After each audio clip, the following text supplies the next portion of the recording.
Olá, sejam bem-vindos a um novo episódio do Olha Cast Agro, chegando aqui com muita informação técnica para você que vive e que faz o agronegócio.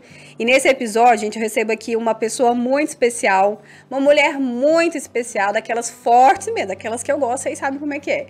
Rízia Guimarães, que é produtora rural, está aqui conosco nesse episódio. Muito obrigada pela sua participação. É um prazer imenso ter recebido seu convite e estar aqui presente nesse podcast junto com você para esse bate-papo, Enia. Eu estava perguntando à Rízia, a gente parece tão próximas assim, daquela época ainda do Sindicato Rural, do Senar também, quando você era mobilizadora ali, né, Rízia? Sim, sim. Você é rioverdense. Isso, abobrense.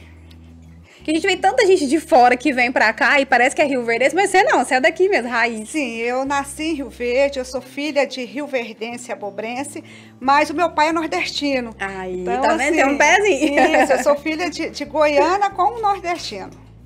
Ô, Rízia, conta pra gente aí, antes da gente entrar em questões mais técnicas assim mesmo, como é que foi essa sua ligação com o campo?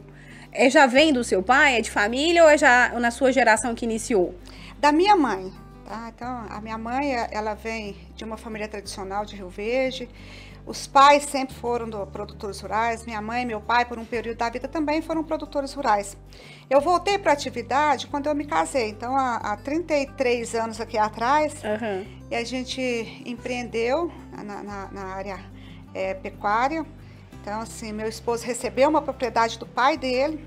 E ali a gente começou a iniciar a nossa atividade. Então começamos a trabalhar com leite, depois a gente veio para a pecuária, depois nos tornamos aí parceiros junto à BRF, antigamente, na época que a gente entrou Perdigão, e viemos em todo esse processo. Hoje a gente trabalha com a suinocultura, a silvicultura e com a pecuária. E aí, falando um pouquinho desse ano, que a gente sabe que é um ano diferente, atípico. Na verdade, a atividade no campo ela é desafiadora desde sempre, né? Porém, agora vocês estão enfrentando alguns desafios maiores, não é isso, Rízia? O produtor rural. Então, é uma atividade cíclica e que não te dá segurança, né? O produtor rural, aqui no nosso país, ele não tem subsídio. Ele depende do mercado, da força de vontade, da fé, da programação do que ele vai fazer. Então, assim, é uma atividade de risco a céu aberto. E acho que você já ouviu muito falar isso. E realmente é uma atividade de risco a céu aberto. Então, há anos que a gente tem um prolabore, consegue viver melhor dentro dessa atividade, retirando um prolabore melhor. E há anos como esse, que é um desafio muito grande, aí, principalmente para o pessoal que está trabalhando com a bovinocultura de leite, corte e agricultura também. Porque você falando justamente isso aí é o ciclo, né? Um vai completando o outro, né? Porque você está na pecuária aí que você não sofre da mesma forma com quem está com a produção de grãos, não é isso?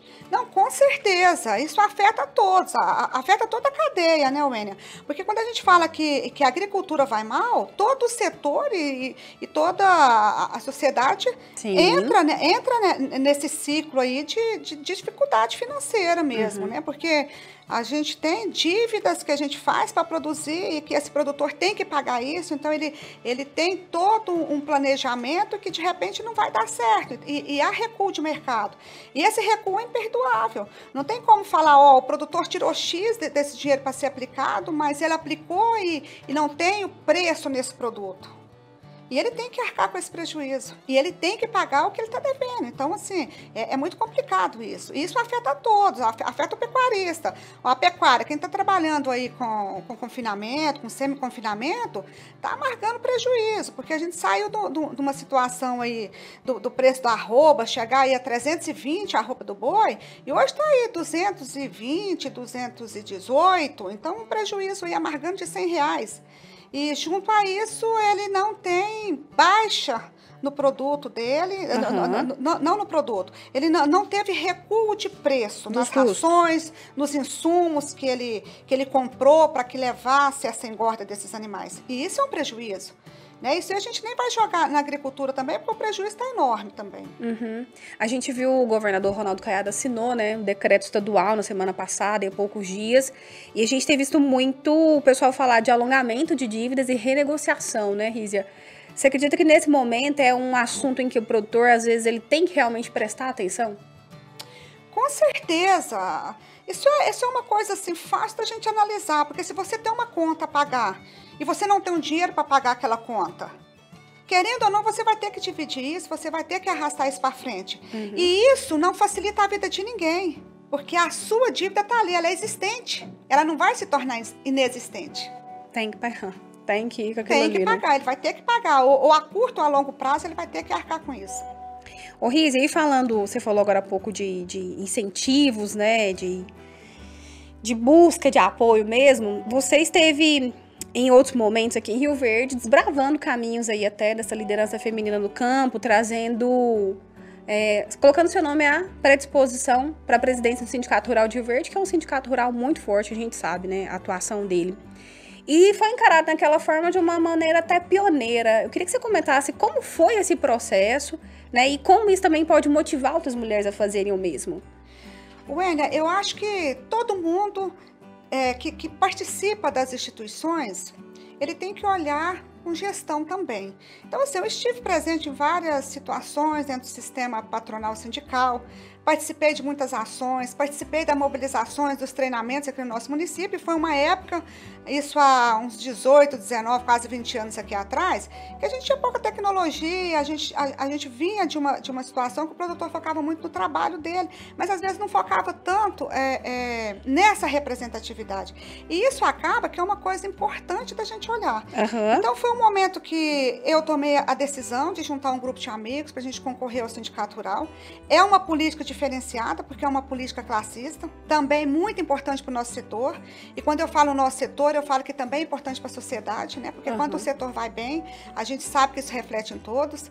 E aí eu coloquei meu nome à disposição a vir à presidência do Sindicato Rural. Não foi como uma forma de contestar por eu ser ou não uma mulher e ser a primeira a estar nesse desafio de ir para a disputa do Sindicato Rural, mas porque eu tenho conhecimento, eu acredito que a gente tem um sistema que ele precisa ser cada vez mais fortalecido dentro do setor do agronegócio. Então, eu fui assim, quando eu fui para a disputa, eu fui sabendo qual seria o meu desafio caso viesse a ganhar. Uhum. Então, não foi uma aventura, eu fui tendo a certeza de como seria essa gestão e qual a sua importância. E uma gestão que você dizia muito até na época, né, que era uma gestão que pudesse trazer outras funções, uma inovação, abrir um pouco mais esse espaço, já esse espaço um pouco mais plural. E aí, quando eu falo plural, não é só nas atividades do campo mesmo, não, mas plural de trazer mais gente, mais mulheres para o setor, mais outras pessoas aí. E eu queria que você comentasse a respeito disso, Risa, nesse sentido de envolver mais mulheres em isso que você falou, em pôr o seu nome, porque a gente também sabe que não é muita mulher que às vezes quer, ou que às vezes ela fica ali um pouco escondidinha, receosa, com medo. Você já deve ter visto muito isso, né, na sua trajetória aí. Com certeza. Quando a gente foi formalizar essa diretoria do Sindicato Rural, eu gostaria muito que a gente tivesse a expressividade de uns 50% de mulheres que viessem para esse desafio. Mas, assim, o que eu percebi é que nós temos muitas mulheres, e agora eu vou falar a nível de sociedade, de cidade, da nossa cidade, nós temos na nossa cidade grandes lideranças no setor do agronegócio, indústria, comércio e afins. Mas, quando a gente pega essa mulher e a gente quer que ela se torne uma política, que ela venha para ser uma vereadora, ou que ela venha assumir uma representatividade maior dentro das instituições, ela tem muito medo de perder, de se expor. E é um erro, porque eu uso falar que quando você vai para uma disputa, você pode perder aquela eleição, mas você se torna uma outra pessoa, porque você tem a chance de aprender muito com quem está do seu lado ali te apoiando. Exatamente, mulheres venham. Isso, venham. Venham, assumam os nossos espaços, né, Lízia? Exatamente, assumam. E aí, falando em espaço, um espaço que você assumiu recentemente aqui foi a liderança de um partido aqui em Rio Verde. Essa trajetória sua, ela vem se encaminhando, assim, cada vez, né? Pra onde vai isso, Rízia? Olha, eu acho que a gente tem que buscar representatividade e estar participando. Eu gosto muito de participar das instituições. Acho que é o nosso dever como cidadão estar apoiando a política, estar apoiando as instituições. É o nosso dever dentro do nosso trabalho, da atividade que a gente exerce. E eu recebi o convite para estar assumindo um partido, pensei muito, porque eu falo que eu vim forjada de uma política de representação de classe, que não deixa de ser também, de ter vínculo também direto com a política partidária. E quando me veio esse convite, eu pensei muito, pensei também no nosso setor, pensei nas possibilidades que isso poderia surgir, E através disso eu resolvi aceitar o convite, que também é um desafio muito grande. Uhum. E aí, eu queria, assim, pensando nisso, como que você faz essa relação entre o agronegócio e a política, né? A gente vê desde os primórdios do Brasil, essa relação ela é muito próxima. E às vezes tão próxima que um consegue até sobrepor o outro, assim, pôr uma mão, e às vezes encobrir ou descobrir alguns aspectos, assim. Como que você vê isso aqui em Rio Verde? Eu acho que a gente está numa cidade totalmente agronegócio, envolvido no setor do agronegócio. Quando a gente fala em Rio Verde, a gente vai fazer um estudo, toda a sociedade aqui, querendo ou não, ela tem um vínculo com o setor do agronegócio. Uhum. E quando a gente fala na política, Wênia, não se faz nada no nosso país se não for através da política. Né? Então, assim, a política, ela mexe com tudo. Ela mexe com todos os setores, ela mexe com toda a sociedade, ela mexe com a nossa educação, com a nossa saúde. Então, assim, e não há como não andar lado a lado. Sim. Né? Então, isso aí é fato. Então, quando a gente fala no setor do agronegócio, a gente fala da política, porque é ali também que a gente tem desafios, que a gente sabe que vai abrir oportunidades, enfim.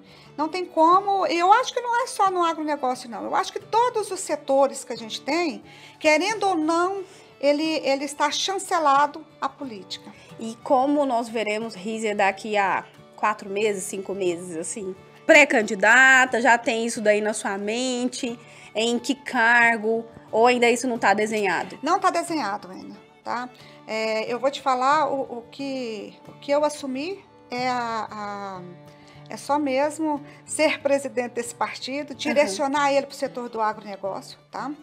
Porque eu acho também que foi uma das decisões que eu levei em consideração para estar assumindo a presidência desse partido, foi justamente a criação dele de um braço para o setor do agronegócio. Então, a gente vê muito o setor reclamar que a gente não tem representantes que vêm do nosso setor, que esteja ali com conhecimento. Porque também não adianta eu transformar um líder político e jogar o setor na mão dele se ele não sabe onde é que aperta e onde é que faz o calo.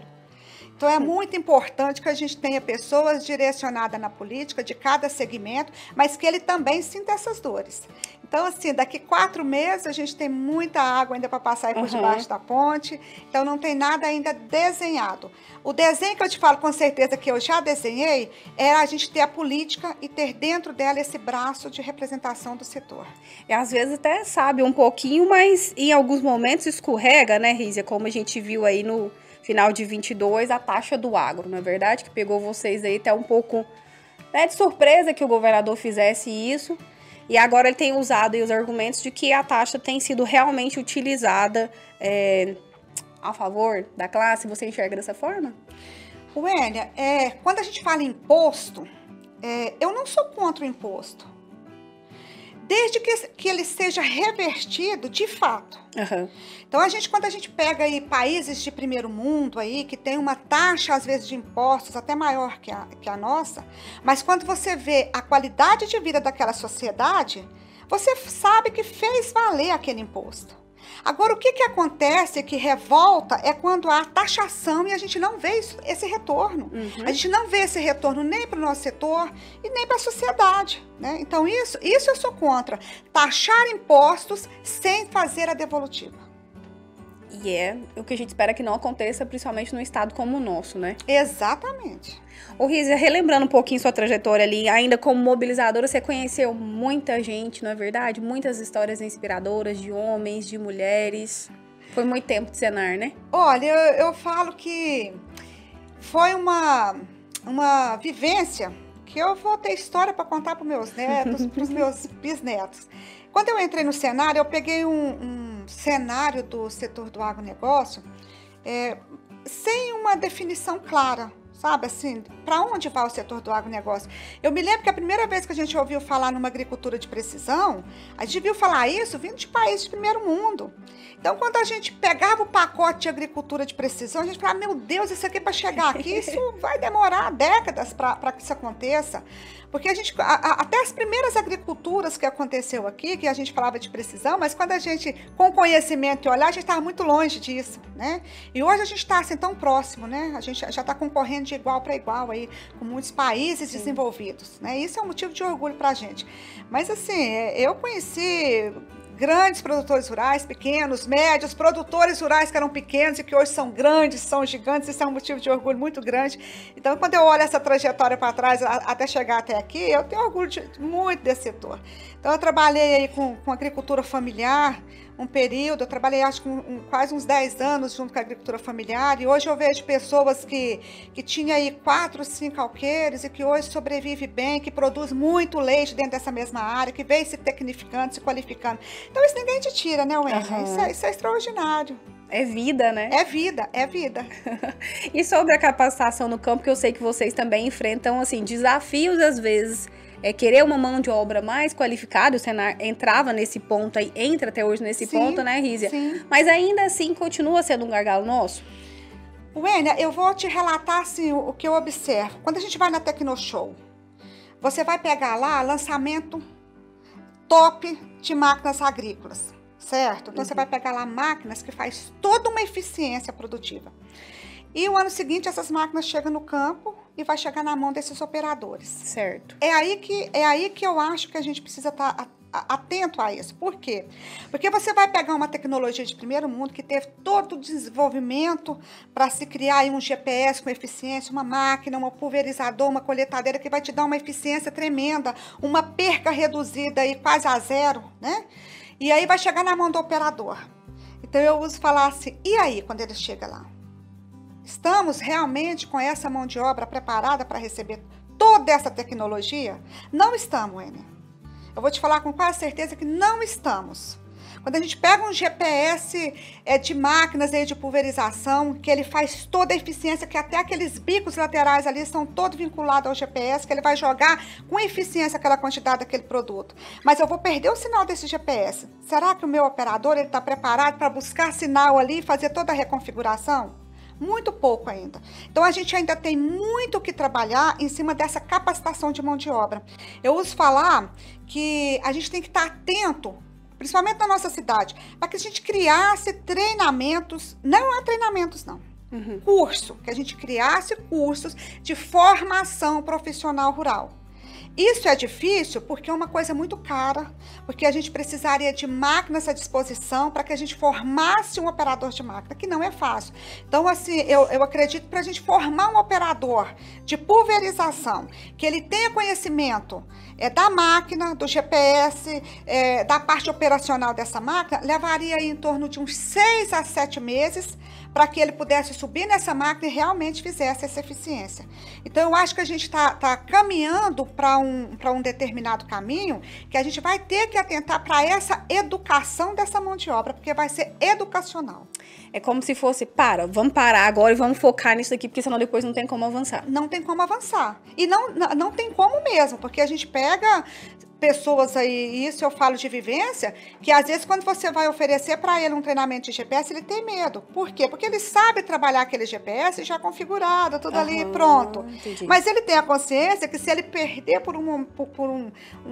às vezes uma intempérie, alguma coisa no campo, e ele perder esse sinal, ele não vai saber configurar.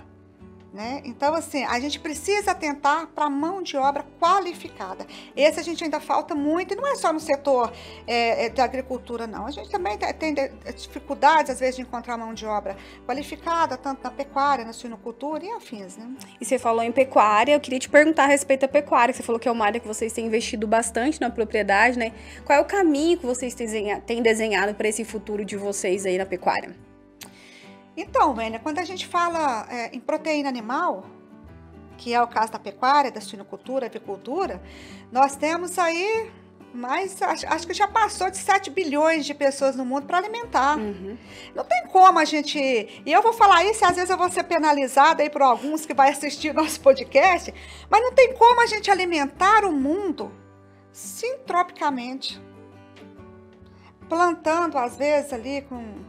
Né, igual a gente vê muito falar. Então, assim, a pecuária, ela está caminhando aí para ter mesmo uma pecuária tecnificada.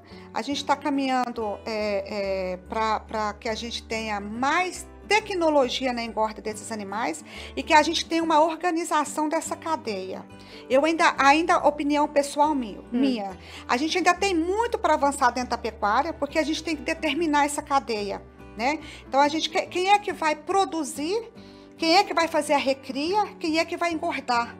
Então, são três cadeias que, às vezes, o produtor não consegue fazer todo o processo. Sim. Ora, porque ele não vai ter uma área para fazer ter todo esse trâmite, e ora porque onera muito. Às vezes, o pecuarista, ele fazer a cria, a recria e a engorda se torna muito oneroso para ele, né? Então, ele vai ter que esperar um longo período aí para ter um lote acabado, para que ele venda e que ele tenha esse recurso de volta. Então, eu acredito que a gente está caminhando para uma pecuária extensiva, para uma pecuária que a gente vai ter a chance de comprar. Isso já está acontecendo em Rio Verde, tá? A gente já tem condições de comprar os lotes para que a gente faça a terminação, né? E a gente está vendo que o mercado está exigindo muito também na pecuária, a gente falando do pecuarista, exige muito. Então, quando a gente vai fazer a exportação desses animais, as exigências são tremendas. Tanto é que tem muitos pecuaristas que nem ousam pensar em fazer uma exportação, né? Então, a gente fala muito do boi China, são poucos os pecuaristas que estão se arriscando a fazer essa exportação do boi China, porque é um produto caro para se produzir. Sim. Ô, Rízia, caminhando aqui para o nosso fim do nosso bate-papo, que eu falei para você que ia ser rápido, mas foi bom, né? Muito bom. Muito bom. Queria que você deixasse 2 palavras, na verdade, para o produtor de uma maneira geral e para as mulheres também do campo, as mulheres rurais, que também veem em você uma inspiração e uma inspiração de liderança também. Olha, o que eu quero dizer para as mulheres é: vocês são extraordinárias. E vocês estão por trás do agronegócio aí, de toda a história do agronegócio. Desde quando ele surgiu até aqui, a sua história está lá. Então, está lá a história das nossas avós, bisavós, tataravós. E a gente precisa andar juntos. O homem e a mulher do campo, e não só do campo, o homem e a mulher. A gente tem os mesmos espaços a ser explorado.